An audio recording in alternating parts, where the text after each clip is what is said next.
먼저 2번 문제 한번 보시죠. 2번 문제 보시면요. 수분 함량 측정 방법이 아닌 것을 묻고 있고요. 아닌 것은 1번이죠. 속실내 추출법 같은 경우는요. 조지방을 위한 방법으로 보시면 되고요. 나머지는 수분 함량 측정 방법인데요.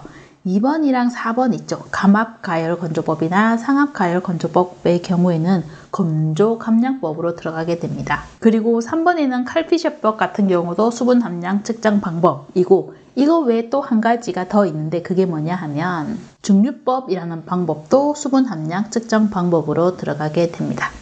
그리고 1번에 속실내 추출법의 경우가 조지방이라고 말씀드렸는데요. 용매를 사용을 하게 되죠. 그럼 용매를 무엇을 사용하냐 하면 에테르를 사용을 하게 된다는 것도 같이 한번 기억을 해두시면 좋을 것 같습니다. 식품 또는 먹는 물 중에 노출된 집단의 50%를 치사시킬 수 있는 유해 물질의 농도를 묻는 문제입니다. 반수치사 농도라는 개념인데요. 개념으로 보면요. 반수치사 농도라는 것이 있고 반수치사량이 있습니다. 그러니까 반수, 노출된 집단의 50% 치사시킬 수 있는 유해 물질의 농도냐 아니면 양이냐라고 하는 건데요. 반수치사 농도 같은 경우는 농도가 영어로 concentration을 쓰잖아요. 농도라고 하는 개념은 LC50이라고 하는 개념을 쓰게 되고요. 만약에 이거와 거의 같은 것을 묻고 있는데 유해 물질의 양을 묻게 된다면 반수치사량으로 가셔야 됩니다. 그런 경우에는 LD50이라고 하는 개념이 나오게 되겠죠. 다음 문제, 아니사키스란 어디에서 기생하는 기생충인가? 라고 묻고 있는데요. 기생충 종류 중에 아니사키스가 있었죠. 이것은 해산어에 나오는 것이었습니다. 아니사키스 같은 경우는 제1중간숙주와 그리고 제2중간숙주를 우리가 나누어서 공부를 했었죠. 그래서 제1중간숙주의 경우에는 좀 작은 것들 있죠. 바다에 사는데 좀 사이즈가 작은 것들, 뭐 크릴새우나 갑각류 같은 것들이 들어가게 되고요. 제2중간숙주는 이것보다 큰 것들, 뭐 고래나 오징어나 해산어류 같은 것들이 들어가게 됩니다. 산소가 소량 함유된 환경에서 발육할 수 있는 세균, 우리는 이것을 미호기성 세균이라고 합니다. 이 미호기성 세균으로 식욕을 통해서 감염될 수 있는 식중독균이라고 묻고 있는데요. 물론 미호기성 세균이 종류가 많겠습니다만 우리가 식품기사를 공부를 할 적에 보통의 경우 미호기성이라고 했을 때 대표적인 것이 캠필로박터입니다. 그래서 여러분들이 이렇게 미호기성, 세균, 식육 이런 것들로 짝지어서 캠필로박터와 같이 연결해서 기억을 해두시면 좋을 문제입니다. 다음 문제 10번 볼까요? MPN법이라고 하는 것을 묻고 있는데요. 대장균군을 검사하는 방법 중에 MPN이라고 하는 방법이 있습니다. 이때 사용하는 배지들의 성분과 핵심 물질을 묻고 있죠. 식품공전을 보시면 대장균군에 대한 설명이 나와 있습니다. 여기에 보면요. 대장균군은 이런 것입니다. 라고 이야기를 하고 있죠. 그람 음성, 무아포성, 그리고 간균인데 유당을 분해해서 가스를 발생하는 호기성 또는 통성염기성 세균을 우리는 대장균군이라고 얘기를 하는 겁니다. 그래서 대장균군 시험에는요. 크게 나누면 두 가지가 있는데요. 유무를 확인할래? 아니면 수를 한번 계산해 볼래? 라고 하는 문제입니다. 유무를 검사할래? 라고 하는 것을 우리는 정성시험이라고 하고요. 수를 산출할래? 라고 하면 정량시험이라고 보는 겁니다. 그런데 정량시험 중에 우리는 체확수법이라고 하는 것을 확인할 수가 있는 거죠. 여기서 체확수법을 보려고 하면 우리는 체확수라고 하는 개념을 알고 계시면 되는데요. MPN이라고 하는 게 한국말로 고치면 체확수라고 합니다. 이론상 가장 가능한 수치를 우리는 체확수라고 이야기를 하는 거죠. 그러면 체확수법이라고 하는 것은 이런 이론상 가장 가능한 수치를 확인하기 위한 방법이잖아요. 그래서 실험 방법은 뭐 동일한 희석배수 시험용에게 배지에 적중해서 이렇게 합니다. 그 결과로부터 확률론적인 대장균군의 수치를 산출하는 겁니다. 우리가 체확수표라고 하는 것인데 그 체확수표를 보고 확률론적으로 대장균군의 수가 이 정도 있구나 라고 계산을 통해서 산출을 하게 되고요. 체확수로 표시하는 방법을 우리는 체확수법이라고 이야기를 하는 거죠. 그리고 이 체확수라고 하는 것은요. 검체 1ml 중 또는 1g 중에 존재하는 대장균군 수를 표시를 하게 됩니다. 예전에는 뭐 100ml 또는 100g 중에 존재하는 거라고 이야기를 했습니다만 지금은 바뀌었습니다. 1ml 또는 1g 중에 존재하는 것으로 바뀌었죠. 그래서 다시 문제로 가서 보시면요. MPN법으로 검사할 때 사용하는 배지들 성분에서 핵심 성분은 무엇이겠습니까? 유당이죠. 유당을 분해해서 가스를 발생하는 호기성 또는 통속형기성 세균을 우리는 대장균군이라고 이야기를 하니까요. 배지에는 유당이 들어가게 됩니다. 식품조사 처리에 대한 설명으로 틀린 것을 묻고 있는데요. 식품조사 처리가 어떤 것이다 라고 여러분들이 먼저 개념을 알고 계시면 좋겠죠. 식품공전의 용어의 풀이라고 하는 부분을 보시면 나와 있습니다. 식품조사 처리란 이런 것입니다 라고 나와 있죠. 목적은 어떤 목적으로 가지게 되냐 하면요. 발화 억제, 살균, 살충 또는 숙도 조절 목적으로 사용을 하도록 되어 있습니다. 목적은 4가지 목적으로 사용을 하게 되어 있어요. 그리고 감마선 또는 전자선 가속기에서 방출되는 에너지를 복사 방식으로 식품에 조사하는 것을 우리는 식품조사 처리라고 하고요. 선종과 사용 목적 또는 처리 방식, 조사 이런 것에 따라서 이렇게 구분을 합니다. 그런데 이제 통칭을 해서 우리가 보면 감마선, 전자선, X선을 다 사용을 하도록 되어 있거든요. 그래서 살균 목적에, 살충 목적에, 아니면 조사 목적에 이렇게 이름을 붙이게 되고요. 통칭을 해서 방사선 살균, 방사선 살충, 방사선 조사 등으로 우리는 구분을 하게 되어 있습니다. X선 같은 경우는 여기 식품조사 처리에 들어온 지 그렇게 긴 시간은 되지 않았습니다. 그래서 검사를 목적으로 하는 X선이 사용되는 경우에는 식품조사 처리라고는 사용을 하지 않게 되죠. 그럼 문제로 가서 한번 볼까요? 식품조사 처리에 대한 설명으로 틀린 것을 묻고 있는데요. 여러분들이 맞는 것은 한 번씩 봐두시면 좋습니다. 한 번 조사 처리한 식품은 다시 조사해서는 안 된다라고 하는 것이 있습니다. 다르게 이야기를 하면요. 만약에 여러분들이 라면을 제조를 하려고 하는데 라면 안에 스프를 식품조사 처리를 했다고 하면 커다란 봉지에 들어있는 라면은 조사 처리를 다시 할 수 없다는 이야기입니다. 살균을 위해서는 발화 억제를 위한 조사에 비해서 높은 선량이 필요한 것도 맞습니다. 조사 시 해충은 바이러스에 비해서 감수성이 커서 민감하다라고 되어 있는데요. 이것도 역시 맞는 표현이고요. 4번이 틀렸습니다.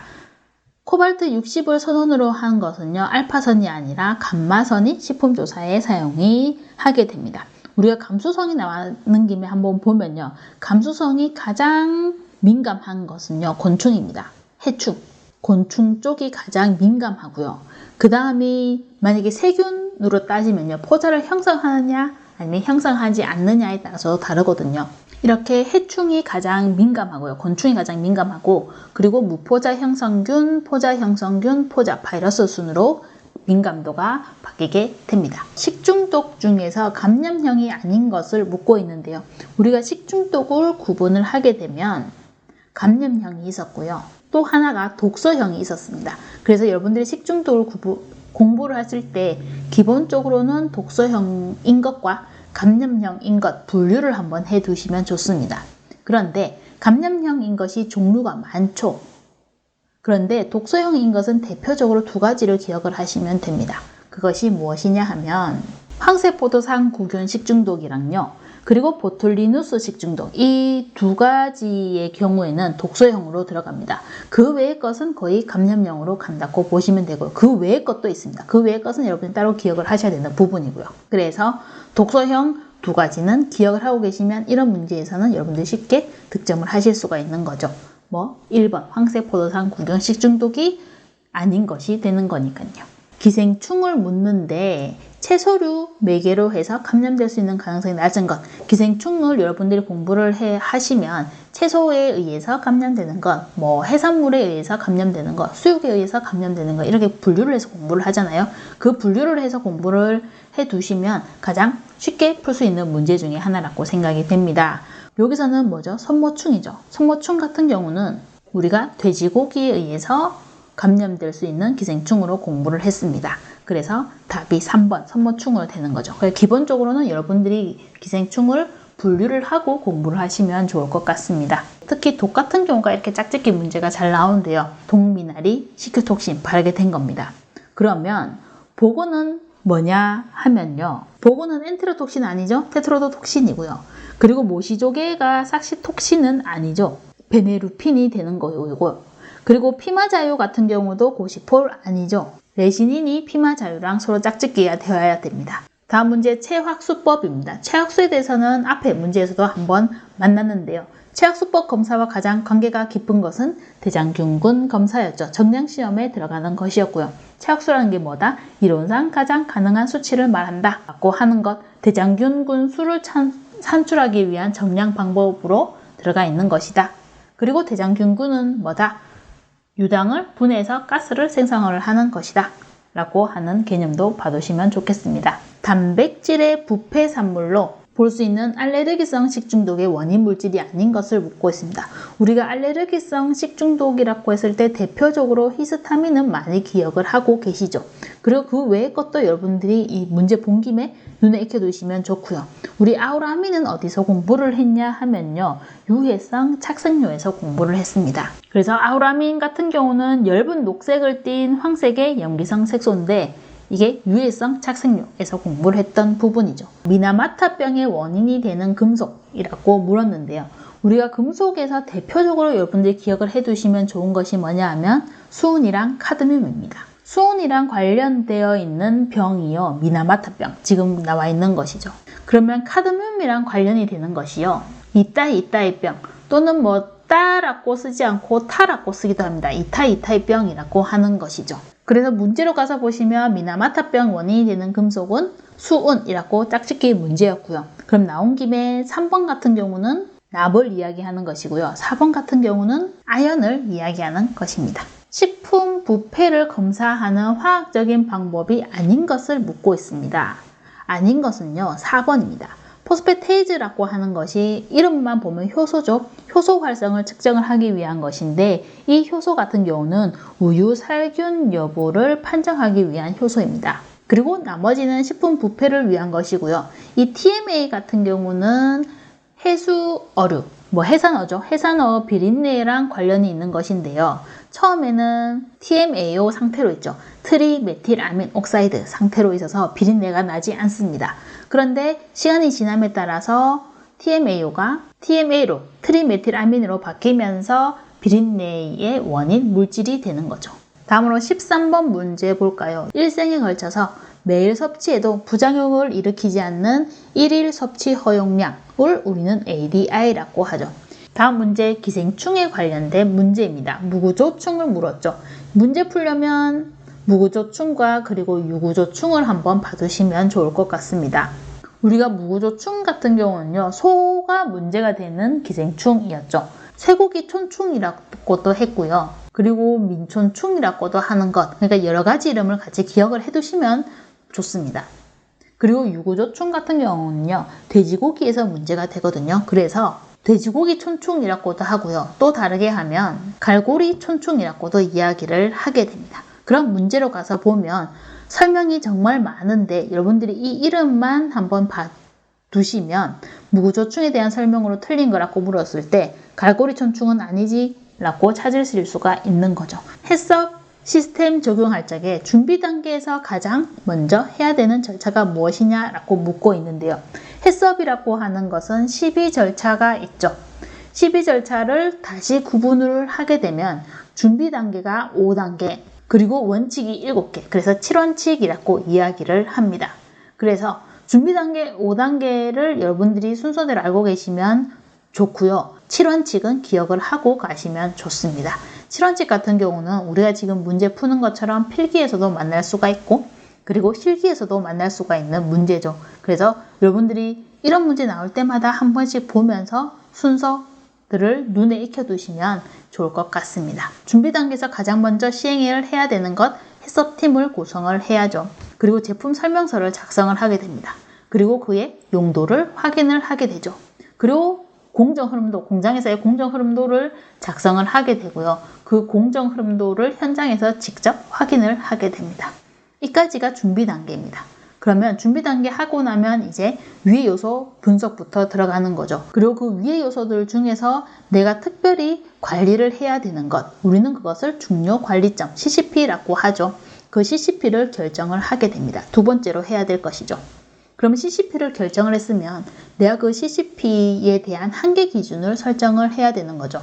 가열 살균을 한다고 하면 몇 도시에서 몇 분 정도 할 것인가 이런 한계 기준을 설정을 하게 됩니다. 그리고 원칙 4번으로 가면요. 그 CCP 한계 기준 설정하고 한 것을 모니터링을 어떻게 할 것인가 모니터링 체계를 확립을 해줘야 됩니다. 그러면 원칙 다섯 번째로 가서요. 개선 조치 방법을 수립을 해야 되죠. 그리고 검증 절차와 방법도 수립을 해야 됩니다. 원칙 7번으로 가면 이것을 문서화하고 기록 유지를 어떻게 하겠다라고 하는 방법을 설정을 해야 되는 것이죠. 이렇게 해서 7원칙입니다. 다음 문제 볼까요? 식품 첨가물을 묻고 있고요. 야채, 과일류, 호흡 제한, 수분 증발 방지로 보존성을 높이는 식품 첨가물. 이것은 피막제에 관련된 설명이죠. 식품 첨가물 쪽 내용을 보시면요. 뭐 여러 가지 식품 첨가물이 이런 용도로 쓰인다, 이런 식품 첨가물이다 라고 하는 부분이 있죠. 여러분들이 그 부분을 한번 봐두시면 이런 문제 푸는데 도움이 되고요. 거기에 보면 이형제라고 하는 것도 나오는데요. 이형제라고 하는 것은 식품의 형태를 유지하기 위해서 원료가 용기에 붙는 것을 방지하고 뭐 분리가 쉽도록 하기 위한 식품 첨가물을 말한다 라고 나와 있죠.